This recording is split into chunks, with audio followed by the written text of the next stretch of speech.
Ok. Bom, obrigado, Natália. Tô vendo aqui bastante gente conhecida, muitos amigos aí também, foi o Alexandre, o Sálvio, a Késia da universidade, a área de economia da universidade está aqui conosco. Tem o Botossi, enfim, tem bastante gente aqui, o pessoal da iniciativa privada. E, bom, primeiro agradecer, é uma honra poder reencontrar, fazer parte dessa roda de conversa, desse bate-papo. Isso tem sido uma iniciativa muito boa, muito assim, de diálogo, de sinergia, né? Uma questão bem dialógica entre as os diversos atores, né, envolvidos. Por exemplo, aí temos a iniciativa privada, tem a área pública, tem o setor jurídico, todos os stakeholders, né, que são envolvidos nessa atividade que envolve o planejamento urbano, que envolve o desenvolvimento das atuações que nós temos no segmento socioeconômico do município. De fato, a Natália lembrou aí, nós vivenciamos uma história grande no desenvolvimento, nas audiências públicas, fizemos inúmeras audiências públicas nos vários quadrantes aí, sextantes do município, né? Conhecemos vários bairros também, o que é muito legal, porque você tem essa capilaridade, essa aproximação com as pessoas, e então é uma honra, uma belíssima iniciativa. Eu, quando passei pela Secretaria dos Negócios Jurídicos, criei o Centro de Estudos da Secretaria dos Negócios Jurídicos. Eu acho que isso é uma forma de nós aperfeiçoarmos e trazermos esse diálogo constante, essa relação dialógica, inclusive com os próprios poderes instituídos, né? O Ministério Público, o Poder Judiciário, o Poder Legislativo e o Executivo com a iniciativa privada. É o papel de cada um dentro da sua atividade. Então, agradeço esse convite, espero aí contribuir com esse bate-papo. Eu sei que nós estamos passando por um momento que é de extrema modificação, já passou daquela fase de negação, entrou na fase de adaptação e depois vai entrar na fase de desenvolvimento daquilo que foi objeto de adaptação. Se nós pensarmos em tudo que nos trouxe até aqui, nesse estado atual, nesse estado da arte em que nós estamos, isso não é hoje possível do que vai nos levar daqui em diante. Eu acho que essa é uma premissa básica que todos nós temos que ter. Tudo que nós desenvolvemos e temos serve, obviamente, como um background, como um conhecimento, mas daqui para frente tem uma leitura de um novo normal, de uma nova concepção de apreensão de conhecimento, de distribuição de conhecimento. As pessoas não mais fazem download de conhecimento, mas também fazem um upload de conhecimento. Estava falando, né, aqui no início com o Alexandre, nós fazendo bastante lives, bastante, né, conexão através dessas mídias sociais. Portanto, qualquer atividade, seja ela pública, seja ela privada, que não caiba, que não esteja inserida dentro desse conceito digital, desse universo digital, dificilmente consegue ter o nível de eficiência, o nível de aplicação efetiva no mundo real, né? Dentro dessa perspectiva. Eu costumo dizer para os meus clientes, para algumas consultorias, enfim, que eu faço, e até mentorias, eu falo, olha, se o seu negócio não cabe no smartphone hoje, dificilmente ele vai se viabilizar, ele vai se materializar com a eficiência esperada. Então, é muito importante a gente compreender, até mesmo, e aí eu acho que essa roda de conversa estabelece um olhar bem eficiente sobre essa perspectiva de que as coisas a realidade está materializada no mundo digital. E isso é uma premissa que é um ponto de não retorno, ou seja, não tem condições de nós voltarmos ao estado anterior das coisas. Por isso, toda modificação requer essa adequação. Acho que, como eu disse, havia uma negação antes do início dessa crise, passou por uma adaptação e agora já é uma nova compreensão dessa realidade. E o planejamento urbano, o mundo jurídico, talvez quem já é do segmento sabe bem que todo esse conceito digital talvez o universo jurídico passou alguns anos atrás, há uns 6, 7 anos atrás, até uns 10 anos atrás, com a digitalização de todos os processos.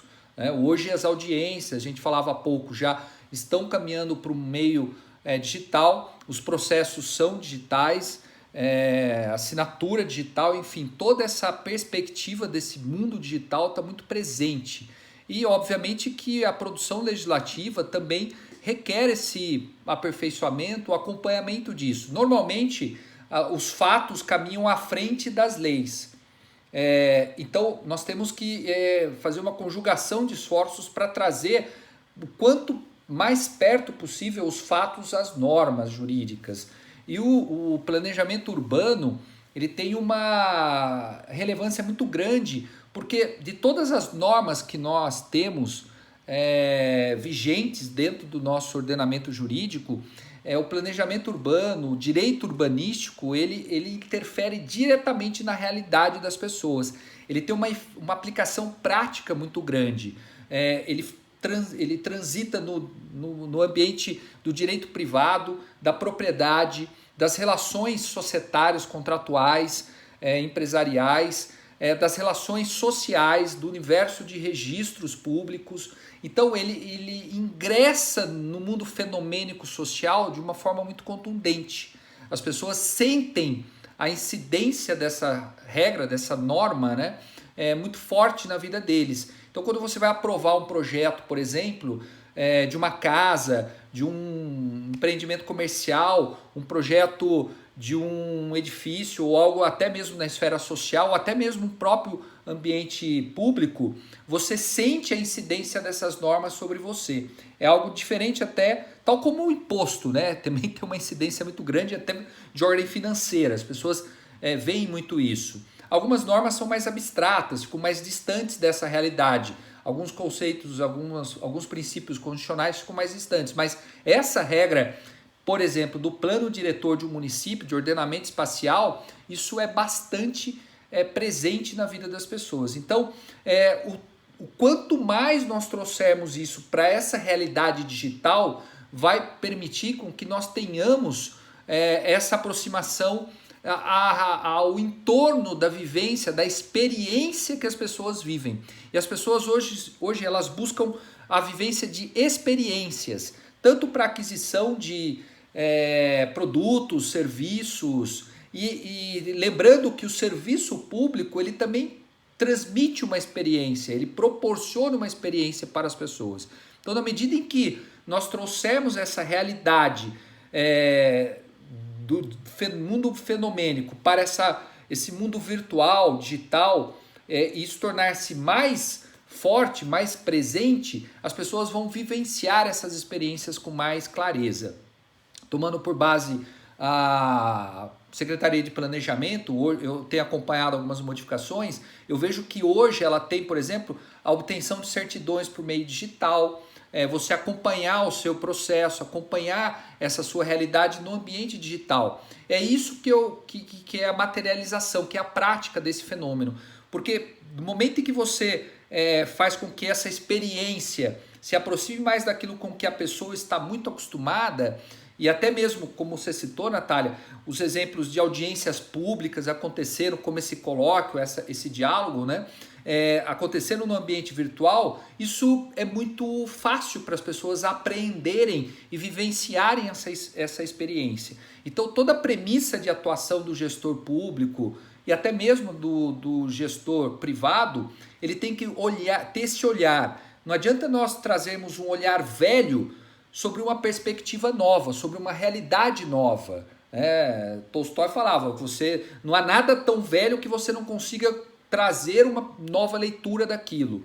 E hoje essa realidade requer de nós a compreensão dessa nova leitura, né? Trazer um olhar novo para uma premissa nova. É um mundo com uma nova normalidade, com uma nova compreensão de efeitos práticos na vida das pessoas. E a nossa perspectiva de direito urbanístico, se vocês olharem pelas diretrizes históricas, né, dois grandes momentos que estabeleceram essa medida e que hoje tem que ambientar de uma forma muito clara, foram dois grandes duas grandes revoluções liberais, uma que foi a americana em 1776 e a francesa em 1778 até 1814, que trouxeram grandes paradigmas de constituição de relações sociais que passam no ambiente da formação das cidades. No nosso país, a origem, toda a nossa estrutura normativa vem principalmente de Portugal, pela nossa colonização, pela nossa história. E diferente da Europa como um todo, até mesmo dos Estados Unidos, se vocês lerem uma obra, por exemplo, do Diogo Freitas do Amaral, História do Pensamento Político Ocidental, lá ele fala bem essa dicotomia existente entre aquele aspecto mais social e o aspecto mais da formação do capital. E nós ficamos sempre tangenciando entre um e outro, tentando equilibrar esses dois polos. Mas a realidade hoje requer de nós cidades que sejam ambientadas de forma a trazerem um espaço público que possa ter uma convivência adequada, assegurar infraestrutura mínima, assegurar equipamentos públicos que deem saúde, que deem educação e que deem uma infraestrutura básica para as pessoas viverem e trazerem uma ideia que já vinha do direito romano, que já vinha da Grécia, enfim, que é a perspectiva de felicidade. Tanto que a própria palavra felicidade tem uma raiz etimológica que ambienta no local em que essa pessoa está inserida. E no Brasil, eu acho que uma das grandes obras que explica tudo isso que a gente está vivenciando agora, do Raimundo Faro, que é a formação do patronato político brasileiro, né, os donos do poder, coloca bem isso. E é muito interessante, porque passou do capitalismo, não teve aquela etapa feudal que houve na Europa como um todo, onde se formavam aqueles feudos e ali constituíram-se cidades com essa sequência. Aqui não, aqui houve uma transição direta de toda uma colonização para a formação de um capitalismo e o estabelecimento dessas estruturas urbanísticas que nós temos hoje. Então, lembrando disso, o plano diretor é um dos instrumentos que viabilizam a formação desse capital de relacionamento social. É um dos instrumentos. Vem da Constituição Federal, está lá no artigo 182, vem do Estatuto das Cidades, que é a Lei 10.257 de 2001, ou seja, em 88, depois de 2001, e aí vem os planos diretores de todos os municípios com mais de 20 mil habitantes, que essa é o que está instituído pela lei do Estatuto das Cidades, né? Isso é um instrumento básico de formação da política pública de desenvolvimento. Então, o plano diretor, e aí que eu chamo a atenção, eu acho que para esse olhar atual, ele tem que ter essa aproximação com o universo digital. Se não estiver inserido dentro desse universo digital, todas essas ações deixam um distanciamento muito grande das experiências que as pessoas vêm vivendo atualmente. E é muito importante ter essa leitura. E, por exemplo, quando a gente fala na estrutura de todo o plano diretor, até porque isso está no Estatuto da Cidade, na própria Constituição Federal, aí tem alguns pontos, eu vou passar rapidamente por eles, para não tornar muito longa a exposição, né, o nosso bate-papo. Fala primeiro quais são os princípios e objetivos daquelas políticas públicas que o município vai adotar. Como isso vai, por meio de uma norma jurídica, interferir e dar a direção, a diretriz, né? É o plano diretor, ele tem que dar uma diretriz, ele tem que dar um norte, ele tem que ser um guia, ele tem que iluminar as ações dos gestores públicos. Cria também um sistema municipal de planejamento e gestão. E aí temos os instrumentos para a efetivação disso, que é a Secretaria de Planejamento, você tem um Conselho Municipal de Desenvolvimento Urbano, eu fiz parte, né, com vocês um bom tempo dele, cheguei a presidir o Conselho por um bom tempo. Aí temos um Fundo Municipal de Desenvolvimento Urbano, são instrumentos que viabilizam a aplicação disso. Aí como que a relação dialógica com todos esses atores, com todos esses stakeholders, que são, né, os poderes constituídos e a iniciativa como um todo, através de conferências, através de audiências públicas. E eu, quando acho que falamos em audiências públicas, não recai apenas e tão somente nessa perspectiva de fazer aquilo formalmente, mas esse tipo de ação que vocês estão fazendo aqui é uma evidência muito clara da participação da população dentro desse processo. Recomendo até que você mantenha isso como um arquivo histórico, faça uma série histórica disso, grave todas essas reuniões, porque isso é muito importante para você mostrar a atuação da Secretaria de Planejamento e levando isso adiante. Aí tem os plebiscitos, referendos que também são possíveis para se fomentar. E aí vem os chamados eixos estratégicos de compreensão através dessa norma jurídica, dessa lei, na aplicação da política urbana. E aí alguns pontos são muito importantes, a começar pela mobilidade urbana. Essa pandemia, a gente conversava no início, ela deslocou completamente o eixo referencial das perspectivas de mobilidade urbana. Como eu citei como exemplo, saído da minha casa para ir para uma apresentação dessa antes da pandemia, eu levaria por volta de 1 hora para fazer esse deslocamento, e aí teria todo um operacional por trás disso, estacionamento, uma série de dados, uma série de coisas.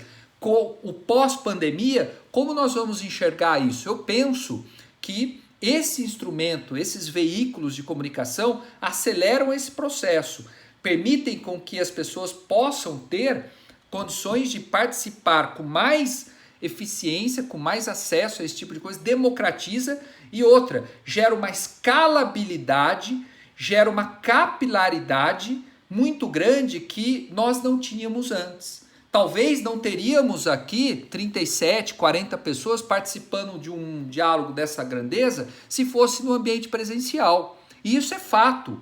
Isso é fato. Então, a mobilidade urbana com o pós-pandemia tem que ser repensada. Porque a experiência das pessoas está no ambiente digital. Elas vivenciam isso. Se você olhar para o lado, em qualquer lugar, todo mundo está num smartphone. E se o seu business, se a sua atuação, se o seu serviço, se o seu produto não couber dentro desse smartphone, ele não vai gerar e proporcionar essa experiência. Então, como gestor público, também tem que ter essa compreensão e pensar no planejamento urbano na questão da mobilidade, porque ela vai ser deslocada, vai diminuir ou vai, em alguns pontos, aumentar a questão de estruturas de cabeamento, de fios, né, de estruturas que gerem velocidade de internet. A questão de habitação, particularmente, e aí olhando pelo viés negocial, empresarial, talvez é uma percepção inicial, não sei o pós como vai se consolidar, mas eu acho que as residências multifuncionais, unifamiliares, com estruturas dimensionadas, onde você tenha o chamado coworking, as participações onde você possa estruturar aquilo dentro desse ambiente, vão ganhar muito mais força, muito mais espaço, o que já tem acontecido em São Paulo, nessa perspectiva, até mesmo antes da pandemia, para evitar os deslocamentos, o pêndulo de mobilidade urbana, e as pessoas vão ter mais condições de se fixar num determinado local. Então, não sei se os empreendimentos comerciais deverão ter novos formatos. E aí as aprovações também deverão levar em conta isso. O meio ambiente. Eu acho que por essa lógica, a preservação do meio ambiente também ganha um formato muito maior. A estrutura de saneamento, de desenvolvimento econômico, desenvolvimento social, tudo isso, nessa nova realidade, passa por uma outra perspectiva. A integração metropolitana, como as pessoas vão fazer as divisões dos eixos metropolitanos que existem entre as cidades, preservar o patrimônio histórico-cultural, inserir, veja bem, esse patrimônio histórico-cultural no ambiente digital, através de visitas guiadas por esses ambientes culturais, monitorar por drone, fazer outro tipo de leitura e até mesmo uma visitação, proporcionando essa experiencialização para as pessoas. E tudo isso proporciona o quê? A efetivação desse instrumento que é preservar e viabilizar um ambiente urbanístico eficiente para que as pessoas possam viver numa cidade. E até mesmo com base nisso, firmar termos de compromissos, né? No plano diretor de Taubaté, nós construímos essa possibilidade, eu me lembro a época sobre isso daí. Prestar atenção também como o plano diretor pode atuar na questão que envolve o ordenamento territorial, que aí nós temos, por exemplo, a questão da área rural, A área de uso regulado, interesse ambiental, o Alexandre conhece bastante isso, né? A parte de áreas que têm interesse social. As áreas que são urbanas, de expansão urbana, dimensionar muito bem isso. Recentemente eu fiz um parecer jurídico para um pessoal de uma região lá de Campinas, eu acho que eu até comentei com vocês não faz muito tempo, a última vez que a gente se encontrou, estudando a possibilidade de implantação de condomínios de lotes, que hoje é abrigado isso no Código Civil brasileiro, com a mudança, acho que foi em 2015 ou 2016, se não me engano, que permite o próprio plano diretor, 17, né, Alexandre? No Código Civil que instituiu o condomínio, exatamente, porque o plano diretor de Taubaté é de 2017, exato. Então, ele permite a possibilidade do condomínio de lotes. E eu já fiz estudos sobre a possibilidade de condomínio de lotes, óbvio que aí tem toda a macro estruturação da legislação federal e estadual no ambiente rural. Inclusive, os próprios registradores de imóveis têm caminhado por essa linha. Eu já fiz alguns estudos, fiz um parecer sobre essa possibilidade.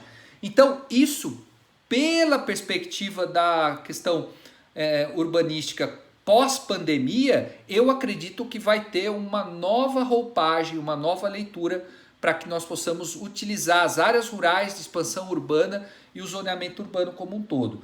Outro aspecto que interfere diretamente na vida das pessoas é o uso e ocupação do solo.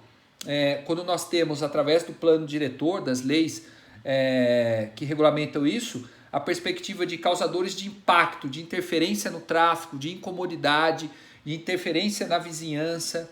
E aí vem a estrutura de parcelamento do solo, que é a grande dimensão que nós temos disso, né? E como que a gente vai utilizar? Loteamento com controle de acesso, loteamento aberto, aí tem a possibilidade das associações de moradores e adquirentes fazerem a gestão disso. Tem aí a estruturação dessa perspectiva também no que tange as áreas verdes, as áreas institucionais. Eu lembro que nós fizemos um dispositivo que foi acoplado até na própria Constituição do Estado de São Paulo, que permite a possibilidade de permuta, substituição dessas áreas institucionais, quando comprovado o interesse público, com um laudo, uma estruturação, de maneira que você tenha condições de substituir, não inviabilizar, até porque hoje, com a nova medida de experiência em razão desse pêndulo de mobilidade urbana pós-pandemia, eu acredito que os equipamentos públicos sociais tenham que ter uma análise até de como eles vão ser utilizados, em que medida eles vão ser utilizados, porque senão você pode ficar muito aquém, abaixo do necessário, ou até haver um excesso de equipamentos públicos. Então tem que haver uma modulação desses efeitos e desses estudos para que não haja uma quantidade excessiva de equipamentos que não estão sendo devidamente utilizados ou contrariando aquela perspectiva até do artigo 37 da Constituição Federal, que fala sobre o princípio da eficiência, né? Nós temos que modular, ter uma modulação de quantidade desses equipamentos. Eu acho que isso traz, e até eu me lembro que à época nós tivemos um estudo, acho que foi o professor Toshio Mukai lá da USP, que nos até validou essa perspectiva que trouxemos aqui para Taubaté com esse dispositivo que inclusive já foi usado. Eu me lembro de ter atuado numa situação, depois que eu saí da prefeitura, onde nós fizemos um termo, utilizamos esse termo de compromisso e traz um resultado muito eficiente para a municipalidade. Verificar, e aí entra o mundo pós-pandemia, né? As cláusulas restritivas de loteamentos, observando e assegurando com que não haja um excesso de equipamentos ou mesmo até de construções que não estejam diretamente relacionadas com essa nova realidade. Esse eu acho que é o maior desafio do gestor público nesse momento, em conjunto com à iniciativa privada. Por quê? Quando a gente emite uma certidão de diretrizes, eu me lembro de ter participado nisso, a gente observa questões aqui, por exemplo, em Taubaté, que relacionam até o comando de aviação da aeronáutica, né, do exército, em razão do cone de aproximação. Eu me lembro das questões que envolvem na área rural o INCRA, Grapoab, quando são glebas grandes, a aprovação do CETESB, até mesmo do ICMBio, CONDEFAI, FAM, enfim, todos esses órgãos. Porque a gente observa, e aí vem algo muito importante para quem está iniciando nesse ambiente urbanístico, e isso é relevante ter em todas as normas que se criam nos municípios afora. O estudo de impacto de vizinhança, requerer para determinados empreendimentos que se apresente um estudo de impacto de vizinhança. Taubaté andou muito bem nisso, né? Ao colocar o relatório de impacto de trânsito, o relatório de impacto viário, todas essas estruturas eu acho que agora ganham ainda mais força, porque como nós estamos vivendo e percebendo claramente na prática, a mobilidade vai se modificar e até as edificações vão se modificar de forma muito evidente. As pessoas vão ter uma outra experiência com os ambientes, né, urbanísticos, seja na área rural de expansão urbana e na área urbana.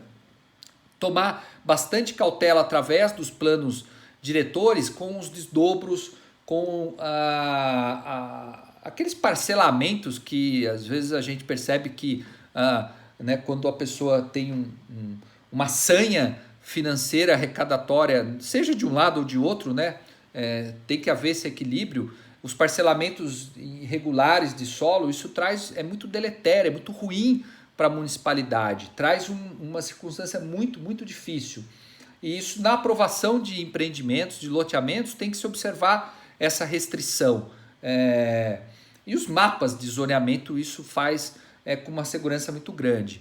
Eu percebo que a fiscalização, as infrações, as penalidades, essas políticas públicas, até mesmo a parte de garantias, né, em hipotecárias, de fiança, etc., para os loteamentos, e a fiscalização do município tem que ingressar, tem que ter o dimensionamento, e aí em conjunto com o próprio particular, o empreendedor e a iniciativa privada de entender essa realidade, que o ambiente digital veio de forma absolutamente definitiva. Se nós não compreendermos esse novo normal, essa nova estrutura de relações, e que elas são ambientadas num ponto de não retorno, ou seja, vir com um olhar velho sobre uma coisa nova, uma realidade nova, nós vamos regredir, nós vamos andar para trás. Então, eu penso que os planos diretores, que todas as estruturas normativas que hoje nós temos concebidas, elas são passíveis de serem aperfeiçoadas, mas elas conseguem abrigar toda essa nova realidade. Então é necessário ter um olhar novo, proporcionar uma relação, uma experiência digital para todos os usuários, seja aquele que está no ambiente do serviço público, como aquele que está na iniciativa privada, como aquele que vai edificar e vai empreender. Se a pessoa não compreender essa realidade, o business, o negócio, o serviço, seja qualquer natureza, vai claudicar, vai ter dificuldade de avançar. É uma realidade de ponto de não retorno, né? Essa é a grande fala que eu poderia e gostaria de deixar, entendendo que o plano diretor ele tem essa possibilidade instrumental, é uma instrumentalidade de forma, porque ele é um veículo introdutório dentro da realidade das pessoas, dessa experiência. E aí o aplicador da norma, a pessoa que aplica e fiscaliza a norma, tem que ter a compreensão macro disso. Essa é uma grande mensagem, ou algo, sei lá, se é que faz sentido o que eu estou falando para vocês, né? Espero que tenham captado essa percepção porque em todos os negócios, eu também, além de advogado, tenho meus negócios empresariais, eu percebo que é uma realidade de ponto de não retorno. Se nós tivermos é, muito fortes compreendendo essa realidade, eu creio que nós teremos uma eficiência maior na aplicação dos planos diretores, na formatação dele, até porque de 10 em 10 anos isso tem que ser revisto, isso tem que ser revisitado.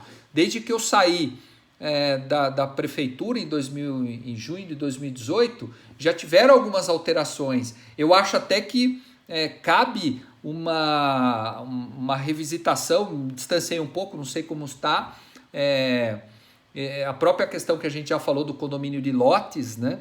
Essa regulamentação é muito importante porque traz uma nova medida. Eu penso também que as estruturas de relações aí, de loteamentos fechados, abertos, se olharmos outros países, aqui por razões de segurança pública, por razões até culturais, eu creio que a gente tem que ter um cuidado grande quando aprovarmos loteamentos fechados, condomínios de lotes, prédios, né, edificações, para que não haja aquela segregação cultural, aquela segregação de relacionamento entre as pessoas.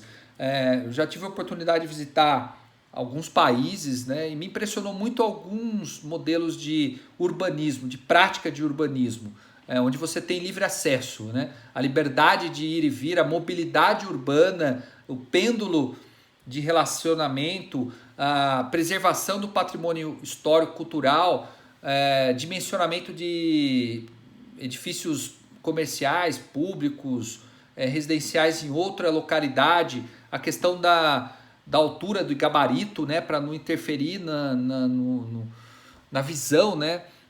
Eu acho que aqui em Taubaté a gente tem possibilidade de aplicar muito bem isso, porque é uma cidade histórica de mais de 375 anos, e eu tenho falado muito isso quando eu tenho oportunidade de me pronunciar publicamente, até em atuação profissional, em outros municípios que eu já tive alguma possibilidade de conversar e de bater um papo com prefeitos, enfim, e até com pareceres para alguns clientes nesse sentido. Então, preservar a vista, né, é muito bacana, né, você ter vista, né? Tem um programa lá num canal de TV por assinatura que chama Buying the View, ou seja, comprando à vista, né? Você está olhando em busca da vista.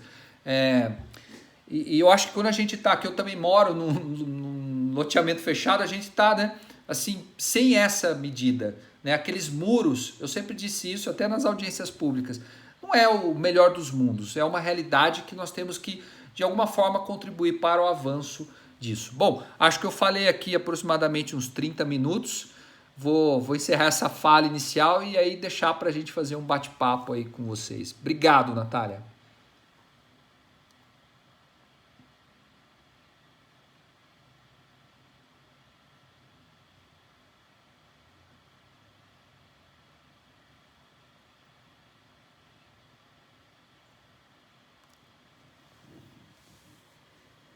Exato.